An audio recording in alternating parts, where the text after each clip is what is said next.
ჩემი შეკითხვა მდგომარეობდა მაშინ, რომ გელა უძილაურს ან გიორგი ჯოხაძეს თუ ქონდათ ერთმანეთთან კომუნიკაცია, რომელიც მყისიერად გაიხსენა, რომ გელა უძილაურს ქონდა ზარი გაშვებული, ასე რომ ვთქვათ, გიორგი ჯოხაძის მობილურ ტელეფონზე, ხოლო დანარჩენი შემავალი, გამავალი ზარები აბსოლუტურად არაფერი არ ახსოვდა გამოძიებელ სოსო ოდიშვილს. მის მიერ ასევე იქნა ჩატარებული საგამოძიებო მოქმედება, კერძოდ დაიკითხნენ გარკვეული მოწმეები. ამ მოწმეებთა შორის იყო მათ შორის მოწმე კახა ძანძავა, რომელიც იმყოფებოდა მომხდარი მკვლელობის ფაქტის დროს.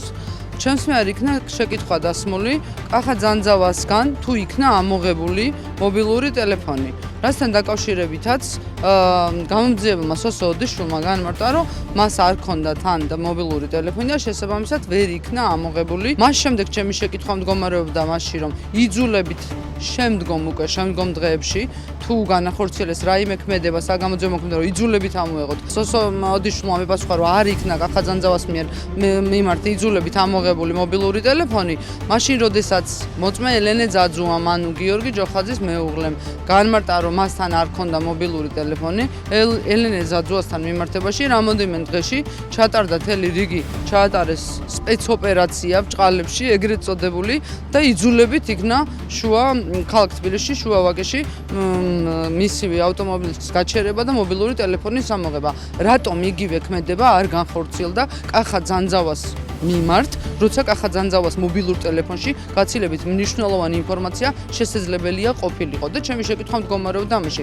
რატომ? იმიტომ, რომ ძანძავას ტელეფონი გამოძიებას არ აწყობდა. სამართლებრივად სწრაფი და ეფექტური გამოძიების განხორციელების ფარგლებში თამამად შემიძლია ვთქვა, რომ ეს საგამოძიებო მოქმედება ჩატარდა დაგვიანებით. თუ კი ბრალდების მხარეს ნამდვილად სურდა ამ საქმის გამოძიება, უნდოდა დროულად მიეღო ინფორმაცია, ვის მიაწოდა ლევან ჭავჭავაძის გადაადგილების მარშრუტი, მაშინ კახა ძანძავას მობილური ტელეფონი მკვლელობის დღესვე უნდა ყოფილიყო ამოღებული.